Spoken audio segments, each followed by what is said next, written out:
Zonja dhe zotrinj, ju përshëndes, mirë se vini në këtë edicion informativ ku ndër të tjera ju ftoj të ndiqni. Gjykata e kushtetuese zbardh vendimin për Belinda Ballukun, imuniteti s'mund të jetë mburoj, por hetim penal nuk është privilegj personal. Raporti i Partisë Demokratike për Ballukun të arrestohet s'pak pohoi se të fortët po intimidojnë dëshmitarët. Shembja në aksin Librash Përenjas kompania Infrakonsulte Redis Strugës fitoi tenderin 530 milion lek. Skandal mes drejtorëve në IKMT, Klesti Çela, drejtori i mjedisit Kunati Ergys Agasit, dhunon rënd drejtorin e ekzekutimit të vendimeve Fatmir Meta. Mbi një vit në qelim, 9 mars mbahet seansa e parë gjyqësore për Erjon Veliaj. Vrasja Erdian Nikulajt në Lezhë, prokuroria kërkon burgim për jetë për portugezin Ruben Saravia. Hapet gara për drejtuesin e ri të policisë që do të pasojë Ilir Prodo në afati për aplikime deri në datën 11 mars. Irani nën bombardime SBA paralajmëron goditje edhe më të forta mbyllen ambasadat amerikane në Riyadh dhe Kuvajt.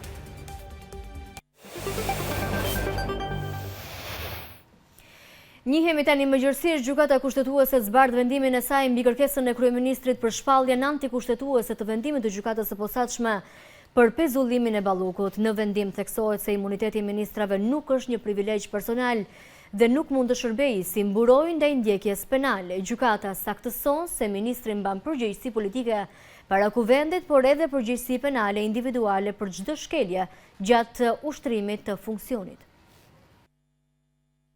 Brenda afatit ligjor një mujor, gjykata kushtetuese publikoi vendimin e arsyetuar përmes të cilit rrëzoi kërkesën e kryeministrit Edi Rama për shpalljen si antikushtetues të vendimit të gjykatës së posaçme që pezulloi nga ushtrimi i funksioneve Belinda Ballukun, e pandehur dhe nënhetim nga SPAK për abuzime me tenderat në vlera miliona euro. Bëhet fjalë për vendimin e datës 6 shkurt kur kërkesa u rrëzua përderisa kushtetuesja nuk arriti kuorumin e duhur prej 5 votash dhe doli me 2 qëndrime lidhur me konfliktin e kompetencave mes ekzekutivit dhe pushtetit gjyqësor. Kryeministri pretendonte se Balluku nuk mund të pezullohej nga detyra pasi ministri gëzon të njëjtat drejta si deputeti dhe ligji ndalon masën e pezullimit për të zgjedhurit dhe se gjykata përmes vendimit kishte ndërhyrë në kompetencat e ekzekutivit. Duke u ndalur te reforma kushtetuese e vitit 2012 për imunitetin, gjyqtarët kushtetues arsyetojnë se imuniteti nuk është privilegj personal i ministrit dhe nuk mund të përdoret si mburojë për ndjekjen penale. Imuniteti i ministrit nuk përbën një privilegj individual ose një formë mbrojtje absolute ndaj jurisdiksionit penal, por një garanci funksionale e kufizuar, e cila synon të sigurojë ushtrimin e lirë dhe të pavarur të detyrës. Kjo garanci nuk mund të shndrohet në pengesë për ushtrimin e ndjekjes penale ose të jurisdiksionit gjyqësor për te rasteve të parashikuara shprehimisht nga kushtetuta, thuhet në vendim. Lidhur me pezullim nga ushtrimi i funksioneve, kushtetuesi arsyeton se për caktimin e kësaj mase, SPAK nuk mund të kërkojë autorizim paraprak tek kuvendi, pasi nuk përfshihet në garancitë e imunitetit. Kushtetuesja thekson se pezullimi nga detyra e një ministri nuk prek kompetencat e pushtetit ekzekutiv, por ndalon përkohësisht ministrin të ushtrojë detyrën me qëllim garantimin e procesit penal. Mëtej kushtetuesi arsyeton se efektet e masës nuk ndërhyjnë në kompetencën kushtetuese të kryeministrit dhe se kërkesa e Edi Ramës nuk synon zgjidhjen e ndonjë mosmarrëveshje kompetencash, por anullimin e vendimeve individuale e gjyqësore. Belinda Balluku është shkarkuar tashmë nga posti i zëvendës kryeministres dhe ministres së infrastrukturës dhe energjisë dhe pritet që kuvendi të vendosë për fatin e saj nëse do t'i jap ose jo leje SPAK për të arrestuar atë. Raporti dorëzuar nga Partia Demokratike në Kuvend kërkon arrestimin e ish-zëvendës kryeministres Belinda Balluku, duke paraqitur prova dhe deklarata të forta nga prokurorët e SPAK për intimidim të dëshmitarëve dhe rrezik dëmtimi të provave. Sipas prokurorit Dritan Prençi, veprimet e të fortëve dhe zyrtarëve të Ballukut të rrisin nevojën për masa të rrepta sigurie. Zbardhet raporti i plotë që Partia Demokratike i ka dorëzuar Kuvendit të Shqipërisë, ku kërkon arrestimin e ish-zëvendës kryeministres për një sër provash që SPAK ka sjell. Në këtë raport zbulohen edhe deklaratat e forta që prokurorët e SPAK kanë bërë në mbledhjen me dyert të mbyllura të Këshillit të Mandateve. Sipas prokurorit të çështjes Dritan Prençi, të fortë dhe vartës të Ballukut kanë tentuar të friksojnë dhe ndryshojnë deklaratat e dëshmitarëve. Në transkriptin e bisedave të përgjuara rezultojnë të dhëna për intimidimin e personave. Ka përmbajtje që zonja është e friksuar, përmend edhe emrat se nga kush është friksuar, emër zyrtari, por edhe persona të fortë në rang grupesh të tjera. Ajo përmend tundimin nëpërmjet korrupsionit që të ndryshoj thënjet apo edhe të zëvendësoj mbrojtësin e saj me një mbrojtës të pëlqyer nga persona që i vet ofrohen. Kjo është shumë e qartë në përmbajtje. Atëherë bëhet fjalë për intimidim nga persona jo zyrtar. Aty përmendet të fortë, e përmend vetë zonja, pra persona jo zyrtar. Pastaj nga personat zyrtar bëhet fjalë për persona nga kabineti i ministrit, është e shkruar. Prokurori Prençi është shprehur në Këshillin e Mandateve se ka dyshime që provat që rëndojnë ndaj Belinda Ballukut mund të jenë dëmtuar gjatë kësaj kohe. Kemi krijuar një lloj dyshimi se ekziston rreziku që të jenë dëmtuar provat. Pra, mendoj që mbetemi pikërisht në të njëjtën situatë, se ky rrezik është ende real për ne dhe vazhdon.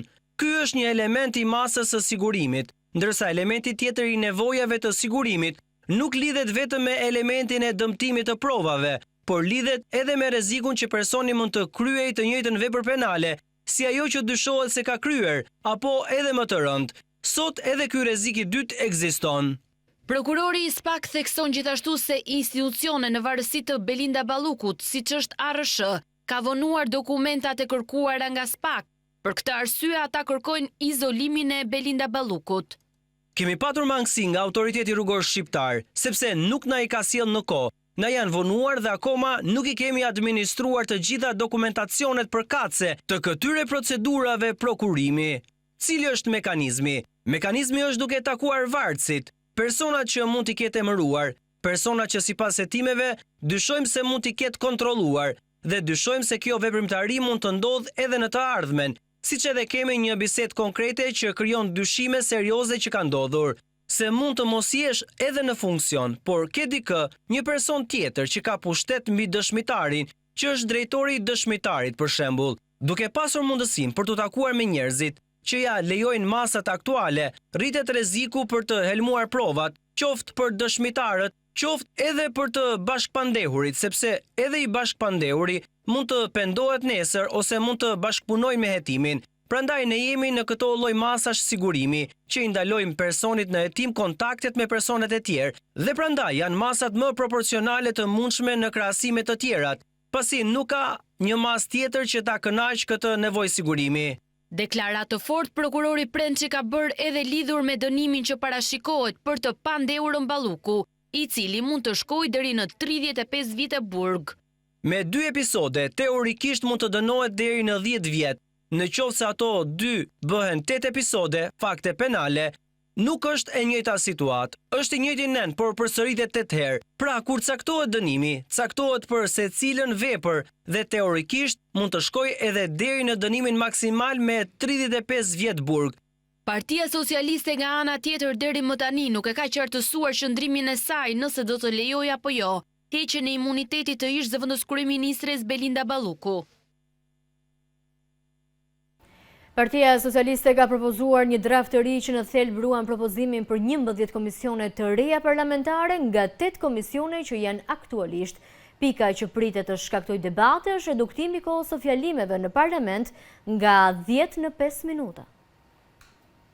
Pas vendimit të gjykatës kushtetuese që shfuqizoi rregulloren e re të kuvendit e miratuar nga Partia Socialiste që sillte ndryshimin e strukturës parlamentare, mazhoranca ka iniciuar me shpejtësi një draft të ri. Nisma e firmosur nga 3 deputetë të Partisë Socialiste përfshir kryetarin e grupit parlamentar, risjell sërish ndryshimin e numrit të komisioneve parlamentare nga 8 që është aktualisht në 11 komisione të reja të përhershme parlamentare. Në draftin e depozituar, Partia Socialiste kërkon nga kuvendi që ligjet e integrimit të futen në procedurë të përshpejtuar me synim për afrimin e legjislacionit dhe marrëveshjet që lidhen me zbatimin e marrëveshjes së stabilizim asociimit. Drafti i ri parashikon më shumë llogaridhënie për institucionet e pavarura dhe ato të krijuara me ligj. Komisionet e përhershme parlamentare sipas fushave përkatëse të përgjegjësisë mund të thërrasin institucionet kushtetuese të pavarura dhe institucionet e krijuara me ligj që raportojnë dhe informojnë kuvendin për të raportuar dhe për të dhënë informacione për çështje të integrimit evropian, duke u koordinuar paraprakisht me Komisionin për çështjet europiane, thuhet në draftin e Partisë Socialiste. Drafti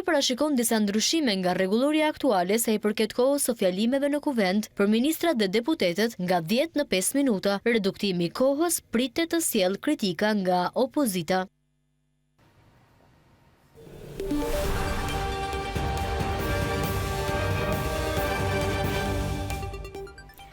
Ndalemi më tej, zyrtari i Inspektoratit Kombëtar të Mbrojtjes së Territorit Fatmir Meta është dënuar nga brenda ambienteve të institucionit nga Klesti Çela dhe 3 persona të tjerë. Çela, shkunati Ergysa Gasit, pas publikimit të lajmeve, kreu i institucionit ka pezulluar nga detyra 2 zyrtarët e përfshirë në konflikt. Një incident i rëndë është regjistruar në ambientet e Inspektoratit Kombëtar të Mbrojtjes së Territorit, ku është dënuar drejtori i ekzekutimit të vendimeve, Fatmir Meta. Sipas burimeve, Meta është sulmuar nga Klesti Çela, drejtori i mjedisit, që është shkunati Ergysa Gasit, së bashku me 3 persona të tjerë. Ngjarja dyshohet se ka ndodhur pas një përplasje verbale të ndodhur të hënën mes palëve. Burime brenda institucionit bëjnë me dije se konflikti lidhet me një grup inspektimi për çështjen e dherave. Sipas tyre, Fatmir Meta ka bllokuar mjetet e subjekteve që derdhnin dhera në përrrethinat e Tiranës. Pas debatit fillestar, një ditë më pas, situata ka degraduar në dhunë fizike me qyta pistoletash brenda ambienteve të institucionit. Raportohet se Meta është goditur nga Çela dhe persona të tjerë që e shoqëronin, ndërsa rrethanat e plota të ngjarjes mbeten ende për të sqaruar. Pas incidentit të rënd, Çela mësohet se ka shkuar në zyrën e Afrim Qendrës, ku ka kërkuar dorëheqjen. Ndërkohë, pas ngjarjes, IKMT nëpërmjet një reagimi zyrtar deklaroi se personat e përfshirë në konflikt janë pezulluar nga detyra deri në përfundimin e hetimit administrativ dhe penal. Gjykata e posaçme caktoi 9 marsin si datën kur do të mbahet seanca e parë ndaj kryetarit të Bashkisë Tiranë Erjon Veliajt, i cili ndodhet në paraburgim që prej 10 shkurtit të vitit 2025 në shortin paraprak të hedhur në GJKK trupagjykuese e çështjes do të kryesohet nga gjyqtarja Engjullusha Tahiri, ndërsa antar janë Alma Kodraliu dhe Rudina Palloi. Pas disa muajsh në shurtim paraprak dosja ndaj Veliajt, bashkëshortes së tij Ajola Xoza dhe 28 të tjerëve, më 9 shkurt GJKK e kaloi për gjykim. Ndaj Veliajt rëndojnë 13 akuza penale, korrupsion pasiv, pastrim parash, mosdeklarim pasurie, shpërdorim detyre dhe futja e sendeve në burg. Sipas PAK, në 9 raste Veliaj ka marrë përfitime të parregullta në formën e shumave monetare dhe pasurive të paluajtshme nga biznesmen dhe kompani të cilët nga ana e tyre kanë marrë leje ndërtimi dhe përfituar fonde publike nga Bashkia e Tiranë. Edhe Ajola Xoza akuzohet nga SPAK për korrupsion pasiv në lidhje me subjekte tregtare dhe organizata jo fitimprurse, si dhe pastrim parash, mosdeklarim pasurie dhe fshehje e të ardhurave, ndërsa biznesmenët akuzohen për korrupsion aktiv të funksionarëve të lartë shtetëror ose të zgjedhurve vendor, fshehje të ardhurash dhe pastrim parash.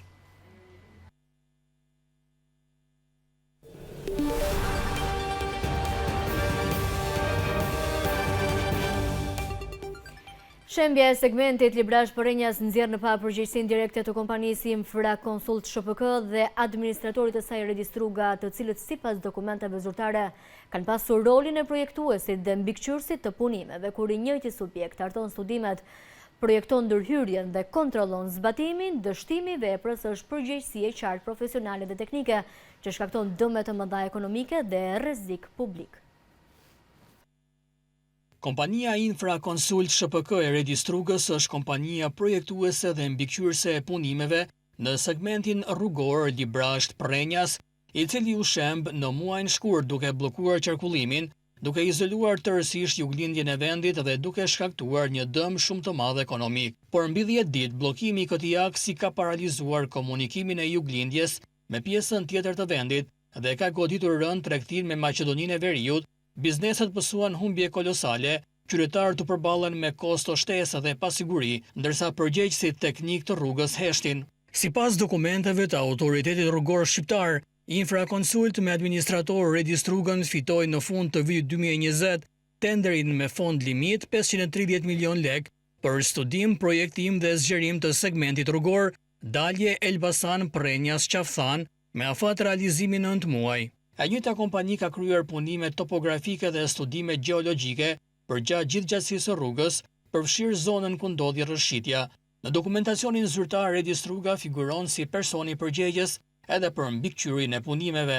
Kjo e vendos atë dhe kompaninë e tij në qendër të përgjegjësisë teknike dhe profesionale për sigurinë dhe qëndrueshmërinë e veprës. Nëse studimet gjeologjike janë bërë siç duhet, pse ndodh rrëshqitja? Nëse projekti ka parashikuar masat mbrojtëse, pse ato nuk funksionuan? Nëse mbikëqyrja ka qenë reale dhe jo formale, si mund të dështojë një segment i sapo zgjeruar në këtë mënyrë. Kur një vepër publike dështon në këtë mënyrë, përgjegjësia ka emra, firma dhe kontrata dhe në këtë rast, dokumentet tregojnë qartë se Registruga dhe Infraconsult janë i gjithë zinxhiri i përgjegjësisë. Banorët e bizneset e Juglindjes presin jo vetëm riparimin e rrugës, por dhe llogaridhënie nga ai që ka firmosur studimet, që u pagua të mbikëqyr punimet dhe të verifikojë nëse masat mbrojtëse janë zbatuar siç duhej. Tani fjalën e ka prokuroria, institucioni i cili ka detyrë të hetojë me seriozitet çdo hap të projektimit, studimeve dhe mbikëqyrjes së punimeve. Është koha për verifikim të plotë të dokumentacionit, të zbardhen arsyet të rrëshqitjes dhe të vendoset nëse janë respektuar standardet teknike dhe ligjore. Deri tani nuk është bërë publike asnjë përgjegjësi konkrete. Çdo vonesë në hetim është një rrezik për sigurinë publike dhe një dëm i drejtpërdrejt ekonomik për zonën. Përgjegjësia duhet të zbardhet dhe çdo hap i hetimit duhet të bëhet publik, që qytetarët të dinë se paratë e tyre nuk janë shpërdoruar dhe jetët e tyre nuk janë lënë pasdore. Prej orës 14:40 u hap qarkullimi në aksin provizor Librash-Përenjas 11 ditë pas paralizimit total të lëvizjes si pasojë e shembjes masive të rrugës. Autoriteti rrugor shqiptar sqaroi se në aksin provizor mund të kalojnë edhe mjetet e tonazhit të rënd, jo më shumë se 8.2 ton. Nga ana tjetër, aksi alternativ me gjatësi 1.3 km që do të kalojë pranë Kurudhës dhe që do të lidh Dragostunjen me Hotolishtin nuk ka nisur ende të ndërtohet. Pas 11 ditësh është rikthyer qarkullimi normal i automjeteve në segmentin e dëmtuar tek arrat e Gurrës në Dragostuj të Librashtit, segment që lidh Librashtin me Prenjasin. Ndërkohë, hapja e rrugës është shoqëruar me fluks të jashtëzakonshëm automjetesh në të dyja drejtimet, ndërkohë që traseja e rrugës provizore të hapur është rreth 9 metra. Aktualisht ka një fluks të shtuar nga të dyja drejtimet, sidomos jo vetëm të autoveturave, por edhe të automjeteve tonazhit të rënd, të cilat ishin në pritje të hapjes së rrugës që prej mëngjesit të ditës së sotme. Ndërkohë, policia rrugore me shërbime të shtura është dislokuar në pikat të ndryshme të këtij segmenti të rëndësishëm rrugor, i cili prej disa kohësh është cilësuar dhe një segment problematik. Për sa i takon sigurisë në qarkullim, edhe kompania, po ashtu edhe autoriteti rrugor kanë dhënë siguri të madhe për riskun që ajo paraqet. Sipas tyre, është një segment i cili u testua 48 orë më parë nga automjetet të tonazhit të rëndë. Në kushtet optimale, për aq sa mund të lejonin rrethanat. Është bërë testimi edhe me mjete laboratorike dhe duhet testuar me mjete të rënda. Nuk ka asnjë lloj cedimi apo shfaqje që të na shqetësojë. Në këtë aks provizor, autoriteti rrugor shqiptar bën të ditur se mund të kalojnë edhe mjetet e tonazhit të rënd, jo më shumë se 8.2 ton. Kujtojmë që 11 ditë më parë, pikërisht këtu tek arrat e Gurrës në Dragostuj të Librashtit, një segment rrugor përsoi rrëshqitje për shkak të fundosjes dhe zhvendosjes së tokës, duke krijuar një kolaps në qarkullimin e automjeteve nga Tirana në drejtim të Shqipërisë juglindore. Sa i takon segmentit alternativ Dragostunj-Hotolisht, me gjatësi 1.3 km që do të ndërtohet pranë Hekurudhës Buzë-Shkumbinit, ARSH nuk ka një afat për nisjen e punimeve, ndërsa bëhet me dije se ndërtimi kërkon rreth 60 ditë. Në doganën e Blatës në Dibër vijojnë të qarkullojnë automjetet të shumta, por edhe mjetet e tonazhit të rënd, ku ka pasur trafik të rënduar që pas ngërçit që u krijua në aksin kombëtar Librash-Përenjas. Qarkullimi në pikën e kalimit kufitar të Blatës rëndohet edhe për shkak të rrugës së dëmtuar në anën shqiptare, ku edhe drejtoria e përgjithshme doganave kërkoi publikisht investohet në hapjen e korsive të reja si dhe për rritjen e kapaciteteve të kalimit. Që pas ngërçet që u krijua për 11 ditë me radhë në aksin kombëtar Librasht-Prenjas, në doganën e Blatës në Dibër, këtë të martë ka pasur trafik të rënduar, pasi aty vijojnë të qarkullojnë automjete të shumta, por edhe mjetet e tonazhit të rënd. Mjetet e rënda të ngarkuara me mallra kalojnë përmes pikës të kalimit kufitar të Qafthanës drejt Maqedonisë së Veriut, duke u futur në Bllatë dhe më pas në rrugën e Arbrit, drejt qyteteve të tjera që nuk lidheshin dot me Juglindjen. Transportuesit kërkojnë përshpejtim të procedurave dhe shtim të sporteleve në mënyrë që të shmangen vonesat, të cilat rrisin kostot për kompanitë dhe ndikojnë në furnizimin e tregut. Qarkullimi në pikën e kalimit kufitar të Blatës rëndohet edhe për shkak të rrugës të dëmtuar në anën shqiptare, një gjendje krejt e ndryshme nga ajo në territorin e Maqedonisë së Veriut. Edhe Drejtoria e Përgjithshme e Doganave kërkoi publikisht të investohet në hapjen e korsive të reja, si dhe për rritjen e kapaciteteve të kalimit.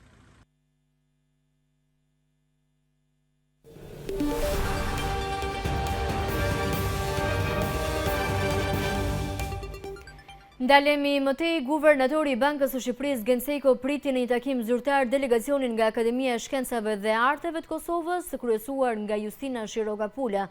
Takimi u zhvillua në kuadër të forcimit të bashkëpunimit ndërinstitucional dhe ndërakademik me synimin zgjerimin e bashkëpunimit në fusha me interes të përbashkët. Gjatë fjalës së tij, guvernatori Sejko vlerësoi marrëdhëniet e konsoliduara ndërmjet Bankës së Shqipërisë dhe Akademisë së Shkencave të Shqipërisë, duke theksuar kontributin e vyer të komunitetit akademik në artimin e platformës shkencore të Muzeut të Bankës së Shqipërisë dhe në pasurimin e ekspozitës të tij. Guvernatori u ndal tek zhvillimet ekonomike të Shqipërisë dhe Kosovës, duke evidentuar se të dy vendet paraqesin struktura të ngjashme ekonomike dhe përballen me sfida të përbashkëta në procesin e integrimit evropian. Ai theksoi se bashkëpunimi rajonal dhe thellimi i marrëdhënieve dypalëshe mbeten element kyç për përshpejtimin e reformave strukturore dhe për forcimin e qëndrueshmërisë ekonomike. Në këtë kuadër, guvernatori Sejko theksoi rëndësinë e avancimit të integrimit ekonomik dhe financiar ndërmjet dy shteteve, veçanërisht në drejtimin e harmonizimit të kuadrit rregullator dhe rritjes së bashkëpunimit institucional.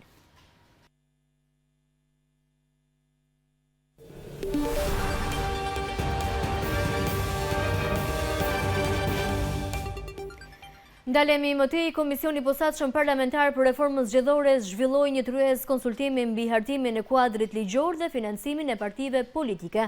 Ambasadorët e OSBE dhe Bashkimit Evropian theksuan nevojën e dialogut politik dhe hartimin e një ligji që të garantojë transparencë të financimeve për forcat politike. Hartimi një ligji të posaçëm me fokus financimin e partive politike mblodhi në një tryezë pune përfaqësues nga partnerët ndërkombëtar, bashkëdrejtuesit e Komisionit të Posaçëm Parlamentar dhe drejtues të Komisionit Qendror të Zgjedhjeve. Si një ndër çështjet kyçe të reformës zgjedhore, ambasadorët e OSBE-s dhe Bashkimit Evropian nënvizuan rëndësinë e transparencës së financimeve të partive dhe dialogun politik.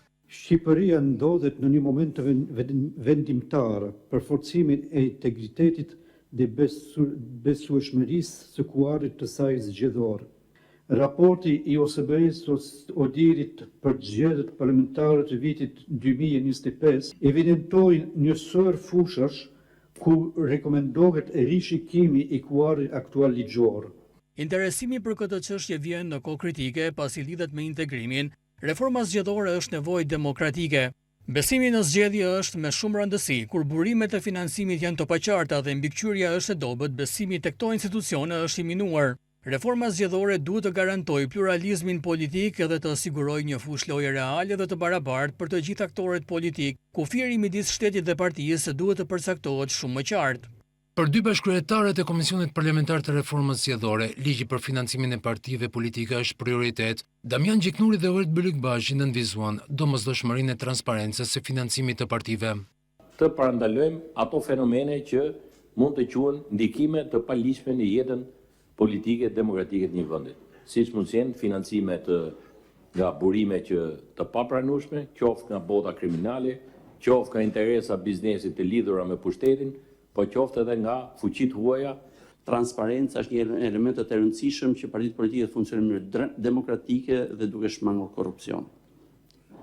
Duke shmangur jo vetëm korrupsionin, po dhe influencat kriminale apo influencat e faktorëve të tretë të huaj të cilët kanë synim të ndërhyjnë në sistemin demokratik shqiptar. Për kreun e Komisionit Qendror të Zgjedhjeve Ilirian Celibashi, kuadri ligjor ka nevojë për ndërhyrje, si pasojë boshllëgjeve dhe dobësive.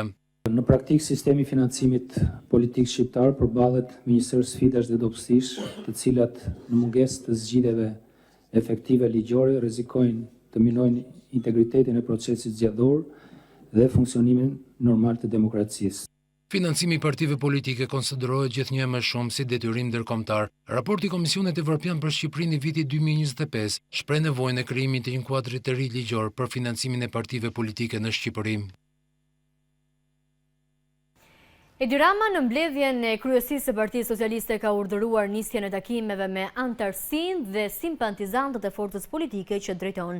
Gjatë të mbledhjes Rama shprehur se socialistët duhet të jenë gati për çdo pasojë ekonomike që mund të shkaktohet nga lufta në lindjen e mesme.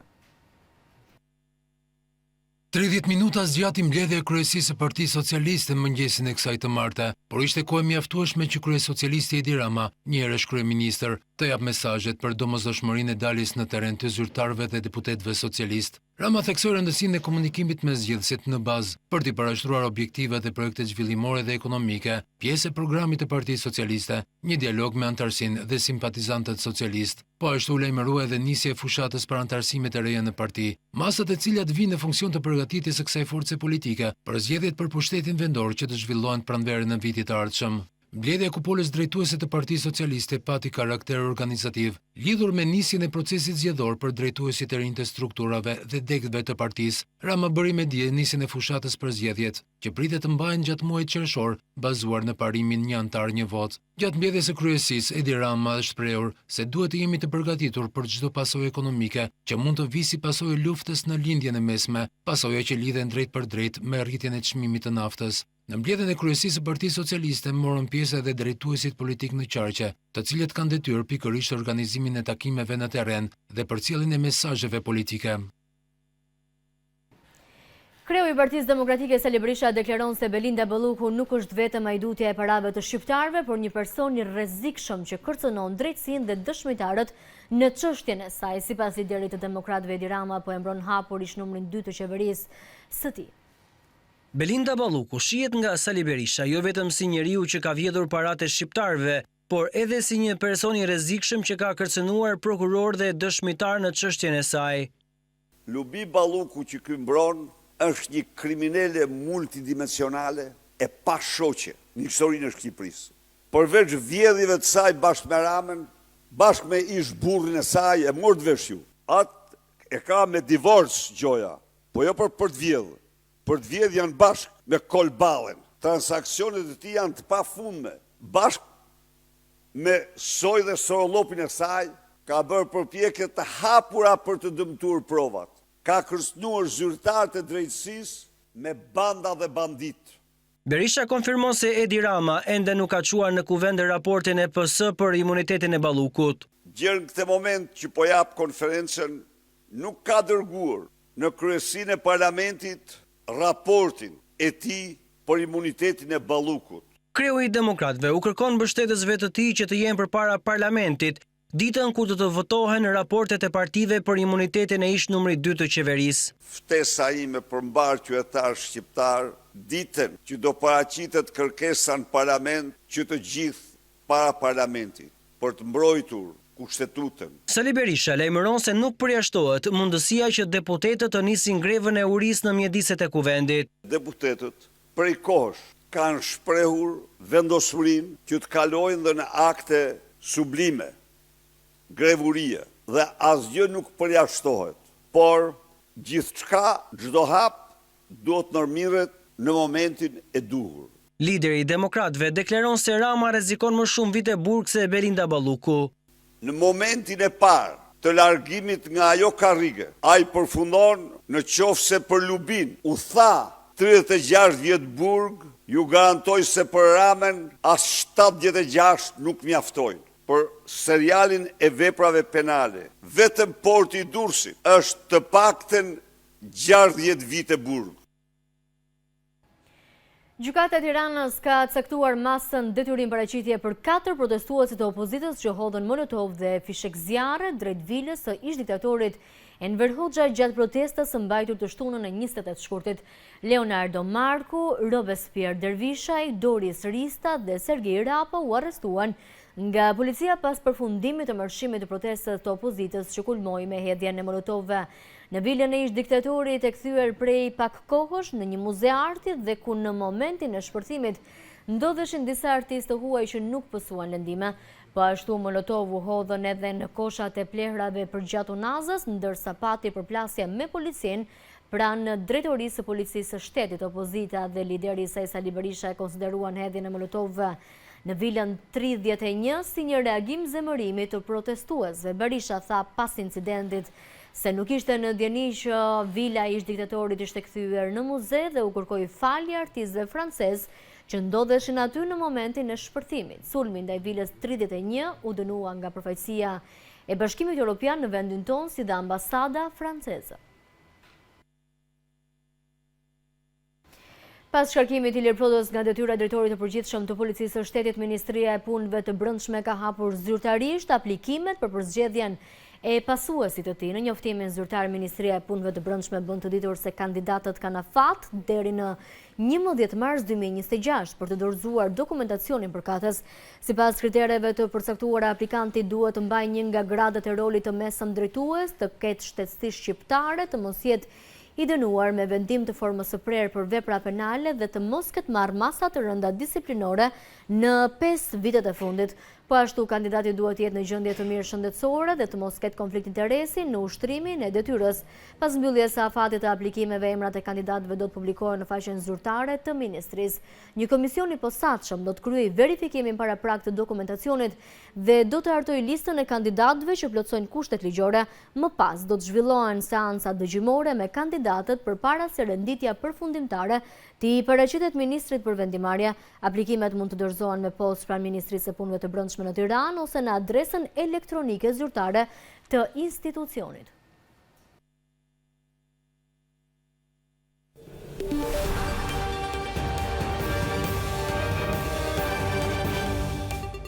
Kryeqyteti i Iranit u bombardua mëngjesin e sotëm nga ushtria amerikane në bashkëpunim me forcat mbrojtëse të Izraelit. Sulme izraelite u shënuan edhe në Liban kundër Hezbollahut.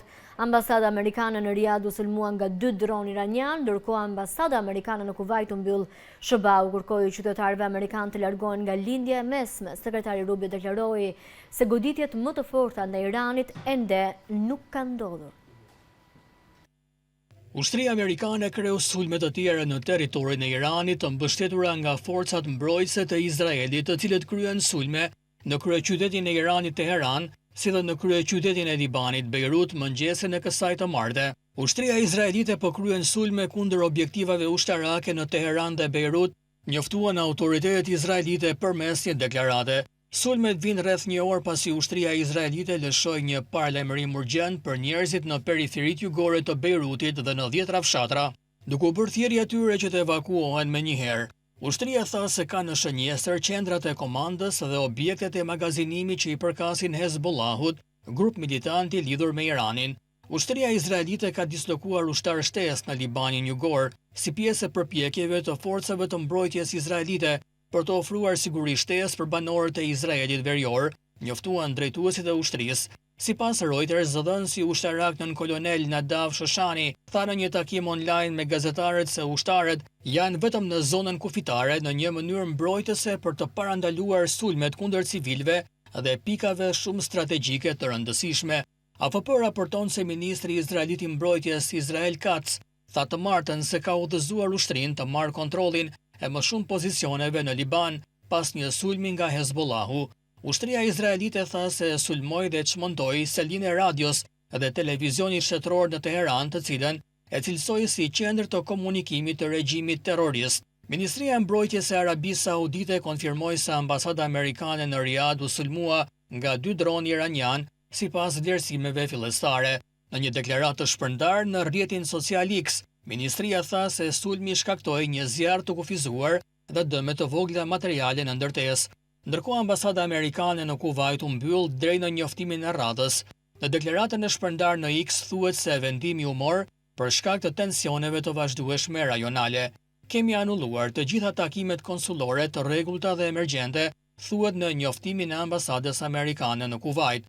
Departamenti Amerikan i Shtetit u bëri thirrje qytetarëve amerikanë në pjesën më të madhe të lindjes së mesme që të largohen nga rajoni me mjete komerciale për shkak të rreziqeve serioze të sigurisë. Këshilla vlen për shtetasit amerikan në Bahrein, Egjipt, Iran, Irak, Izrael, Bregun Perëndimor, Gaza, Jordani, Kuvajt, Liban, Oman, Katar, Arabinë Saudite, Siri, Emiratet e Bashkuara Arabe dhe Yemen. Më herët sekretari amerikan i Shtetit Marco Rubio deklaroi se goditjet më të forta ndaj Iranit ende nuk kanë ndodhur, por shtoi se nuk do të zbulojë detajet e përpjekjeve taktike. Ushtria izraelite njoftoi se forcat ajrore kanë goditur kompleksin e udhëheqjes së regjimit iranian përfshirë zyrën presidenciale dhe Këshillin e Lartë të Sigurisë Kombëtare. Organizata iraniane gjysmëhëna e kuqe tha në 3 mars se numri të vdekurve nga sulmet izraelite dhe amerikane ndaj Iranit ka arritur në 787. Ushtria izraelite njoftoi se forcat ajrore kanë goditur kompleksin e udhëheqjes së regjimit iranian, përfshirë zyrën presidenciale dhe Këshillin e Lartë të Sigurisë Kombëtare. Në një deklaratë në Telegram, forcat e mbrojtjes së Izraelit thanë se mbi objektiva është hedhur një mur i madh raketash, duke shtuar se është goditur edhe një institucion trajnimi ushtarak, si dhe infrastrukturë tjetër e rëndësishme e regjimit. Kompleksi është përdorur edhe nga ish udhëheqësi suprem i Iranit, Ayatollah Ali Khamenei, sipas njoftimit. Raportimet nga Irani bëjnë të ditur se avion luftarak amerikan dhe izraelit kanë ndërmarrë sulme të reja ndaj një sër objektesh ushtarake dhe të sigurisë në disa qytete të vendit. Sipas burimeve, në shënjestër kanë qenë selia e inteligjencës së Gardës Revolucionare në Urmia, gjykata revolucionare dhe publike në këtë qytet, si dhe jashtë të quajturi qyteti i raketave në Jafabad, në veri të provincës së Isfahanit. Ndërkohë raportohet për fluturime të vazhdueshme të avionëve luftarak dhe mbi zona të ndryshme të Teheranit, Shirazit dhe Isfahanit. Sa kaq, organizata iraniane gjysmëhëna e kuqe tha më 3 mars se numri të vdekurve nga sulmet izraelite dhe amerikane ndaj Iranit ka arritur në 787. Kjo organizatë që vepron në mbikëqyrjen e Qeverisë së Republikës Islamike tha gjithashtu se 153 qarqe në të gjithë Iranin janë prekur nga sulmet. Gjysmëhëna e kuqe publikoi shifrat e viktimave pa dhënë detaje ose ndonjë analizë më të detajuar. Presidenti Donald Trump kritikoi kryeministrin britanik Keir Starmer për refuzimin e Mbretërisë së Bashkuar për të ndihmuar në operacionet fillestare kundër Iranit, duke thënë se marrëdhënia mes tyre nuk është më si më parë. Starmer nuk u tregua i dobishëm, nuk mendoja kurrë se do ta shija këtë, nga i deklaroi Trump, ndërkohë Izraeli lëshoi akuza kundër Spanjës pas kritikave të kryeministrit spanjoll për operacionet në Iran. Presidenti amerikan Donald Trump kritikoi kryeministrin britanik Keir Starmer për refuzimin e Mbretërisë së Bashkuar për të ndihmuar në operacionet fillestare kundër Iranit, duke thënë se marrëdhënia padyshim nuk është ajo që ishte. Në një intervistë për The Sun, Trump u shpreh i zgënjur nga qëndrimi i Londrës për të mos lejuar që avionët amerikan të niseshin nga bazat britanike. Starmer nuk u tregua i dobishëm, nuk mendoja kurrë se do ta shija këtë nga ai. Nuk mendova kurrë se do ta shija këtë nga Mbretëria e Bashkuar, tha Trump duke shtuar se është shumë e trishtueshme të shohësh që marrëdhënia padyshim nuk është ajo që ishte. Fillimisht Mbretëria e Bashkuar nuk lejoi përdorimin e bazave të saj nga SHBA-ja për sulmet ndaj Iranit, por më pas hapi bazat për operacione që i cilësoi si mbrojtëse. Në të njëjtën intervistë, Trump theksoi se Franca ka qenë e shkëlqyer, duke shtuar se të gjithë kanë qenë të shkëlqyer, përveç Mbretërisë së Bashkuar, e cila sipas tij ka qenë shumë ndryshe nga të tjerat. Ndërkohë Izraeli reagoi ndaj refuzimit të qeverisë spanjolle për t'i dhënë SHBA-s leje për të përdorur baza ushtarake të operuara bashkërisht në territorin e saj për të sulmuar Iranin, duke akuzuar kryeministrin spanjoll Pedro Sánchez se është në anën e gabuar të historisë. Sánchez ka dënuar në mënyrë të hapur veprimin ushtarak unilateral të SHBA-s dhe Izraelit kundër Iranit, duke paralajmëruar se po kontribuon në një rend ndërkombëtar marrëmirësor dhe të pasigurt. Për shkak të konfliktit në lindjen e mesme, çmimi i naftës ka filluar të shtrenjtohet në bursa, duke arritur në nivelin $82 për fuqi. Kjo rritje në bursë pritet të ndikojë edhe në Shqipëri në rritjen e çmimit të naftës. Për këtë Konfindustria i ka kërkuar qeverisë marrjen e masave të menjëhershme dhe sigurimin e rezervës 3 mujore. Në kohën kur konflikti vijon të jetë i ndezur në lindjen e mesme, nafta ka filluar të shtrenjtohet duke të kaluar nivelin e $82 për fuqi dhe duke reflektuar pasigurinë mbi furnizime dhe tensionet e rritura në një rajon kyç për prodhimin dhe transportin e energjisë. Por konflikti në lindjen e mesme duket se do të vazhdojë, edhe mund të shkaktojë rritje të çmimit të naftës dhe në Shqipëri.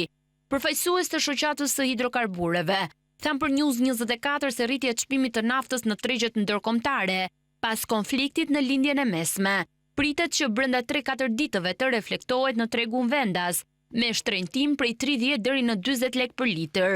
Lidhur me këtë zhvillim, Konfindustria kërkon nga qeveria të marrë masat e domosdoshme ligjore, sidomos në tregun e karburanteve.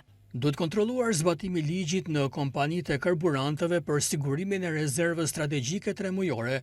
Duhet marrë masat ligjore në drejtimin rregullator të konkurrencës në treg për të shmangur rrezikun e rikthimit të spekullimeve të çmimit të karburanteve, si në rastin e krizës së luftës në Ukrainë në vitin 2021-2022. Kërkojmë që qeveria të përgatisi një paketë ligjore me synim uljen e barrës fiskale në rast të rritjes së fortë të çmimit të karburanteve në tregjet ndërkombëtare. Rritja e çmimit të naftës pas përshkallëzimit të sulmeve ushtarake nuk është një fenomen i ri. Në muajin mars 2022, pas sulmeve të Rusisë në Ukrainë, çmimi i naftës Brent u rrit ndjeshëm, duke arritur mbi $100 për fuçi, nga rreth $92 për fuçi para nisjes së luftës, duke arritur nivele si mbi $105 për fuçi në ditët e para të konfliktit. Në ditët e para të luftës, rritja e çmimeve ishte nga 8 deri në 12%.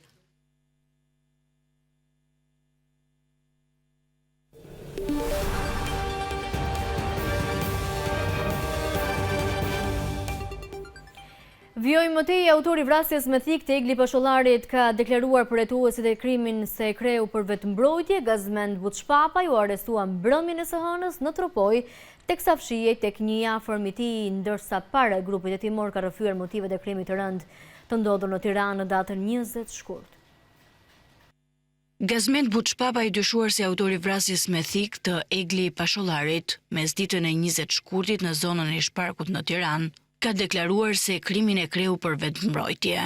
I arrestuar mbrëmjen e kësaj të hëne në Tropoj, ai u mor në pyetje nga grupi hetimor për të sqaruar rrethanat e plota të ngjarjes. Gjatë dëshmisë së tij, Buçpapaj ka pretenduar se vrasjen e ka kryer në kushtet e vetëmbrojtjes. Sipas tij, sapo ka marrë grua nga puna, është nisur për në spital dhe rrugës është hasur me një makinë që i kishte bllokuar rrugën. I kam rënë Boris, ka treguar Mëtej Buçpapaj, por personi që ndodhej në mjet nisi të shante me fjalë banale. 40 vjeçari Gazmend Buçpapaj ka rrëfyer më tej se kanë lëvizur me makinë për afër 100 metra dhe Pashollari sipas tij ka ndaluar mjetin me të cilin ai udhëtonte, ka zbritur dhe e ka sharë sërish. Pikërisht në këtë moment, deklaron Buçpapaj, janë zënë me grushte dhe në kushtet e vetëmbrojtjes e ka goditur me thik. Menjëherë pasi kreu vrasjen, ai u arratis prej andej, ndërsa u arrestua në Tropoj, ku ishte fshehur tek disa të afërm të tij. 3 vite pas ekzekutimit të biznesmenit Ardian Nikulaj, prokuroria e Lezhës kërkon burgim të përjetshëm për shtetasin portugez. Ruben Saravia, i akuzuar si autor i vrasjes. Prokuroria e Lezhës lexoi pretensën duke argumentuar prova, dëshmi dhe ekspertiza që implikojnë portugezin në ekzekutimin mafios që tronditi opinionin publik. Sipas organit të akuzës, Ruben Saravia duhet të shpallet fajtor dhe të mbyllet në qeli për jetë pasi ka kryer veprat penale, vrasje kryer në interes ose hakmarrje, si dhe për mbajtja pa leje dhe prodhimi i armëve shpërthyese dhe municionit. Ardian Nikulaj u qellua me armëzjarri brenda ambienteve të lokalit të tij në Shëngjin në prill të vitit 2023. Sipas prokurorisë, krimi ishte organizuar dhe i planifikuar, ndërsa roli i Sarajevës konsiderohet kyç në ekzekutimin e tij. Një 32 vjeçar u arrestua në fshatin Podgorie të Maliqit pasi mbante me vete një pistolet në formën e stilolapsit.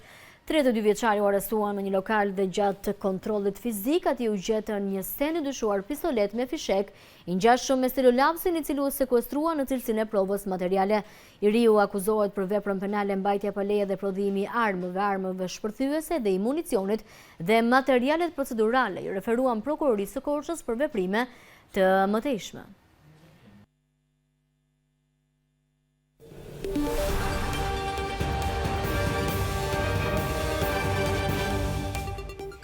Ndalemi mëtej në titullin Le të filloj gjuetia. Fotografi Albes Fusha ka çelur një ekspozit personale ku ndjek rritin e Kurabanit. Përtej dokumentarit ai ndjek gjendjen që mban gjallë lidhjen me përvojën e jetuar. Fotografi Albes Fusha ka çelur në galerin Fab ekspozitën personale Le të filloj gjuetia. Në të ai ndjek besimtarët në rritin e kurbanit. Shprehit, ndjesit shfaqen teksa ai fokusohet tek gjendja kalimtare gjatë përfshirjes në rit dhe besimin që vepron si shtys drejt përvojës fizike. Vet fotografi tregon se ajo që nisi si dokumentim u zhvillua ndryshe. Edhe këndvështrimi im, si që thash, ka ndryshuar, sepse në fillim unë e pash si një dokumentim, e më pas fillova të perceptoj edhe të mundohem të fotografoj pikërisht këtë rritin në masivitet, këtë përkushtimin, këtë devotshmërinë që kishin të gjithë njerëzit, që kanë gjithë njerëzit ku shkojnë atje. Sipas tij, përmes përsëritjes së gjesteve, qëndrimit të zgjatur dhe bashkëndarjes së përvojës, trupi hyn në një gjendje ndërmjetëse. Ajo gjendje krijon një ndjeshmëri të veçantë ku individi përjeton një zhvendosje të përkohshme të vetes brenda një veprimi njëkohësisht individual dhe të përbashkët. Imazhet lindin nga vëzhgimi i kësaj gjendjeje, ato ndalen në çastet kur trupi është i përqendruar në një intensitet të brendshëm, ndërsa veprimi i jashtëm zhvillohet në masivitet dhe përjetimi merr formë kolektive.